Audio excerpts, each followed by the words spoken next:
آخر دعواهم ان الحمد للہ رب العالمین۔ جب وہ ان میں ان کی نعمتوں کو دیکھیں گے تو بے ساختہ کہیں گے سبحان اللہ، اور آپس میں ان کی دعا سلام علیکم ہوگی، اور ان کا آخری قول یہ ہوگا کہ اللہ رب العالمین کی حمد اور اس کا شکر ہے۔ وَلَوْ يُعَجِّلُ اللَّهُ لِلنَّاسِ الشَّرَّ اسْتِعْجَالَهُم بِالْخَيْرِ لَقُضِيَ إِلَيْهِمْ أَجَلُهُمْ فَنَذَرُ الَّذِينَ لَا يَرْجُونَ لِقَاءَنَا فِي طُغْيَانِهِمْ يَعْمَهُونَ۔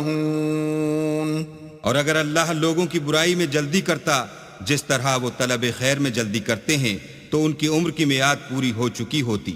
سو جن لوگوں کو ہم سے ملنے کی توقع نہیں انہیں ہم چھوڑے رکھتے ہیں کہ اپنی سرکشی میں بہکتے رہیں۔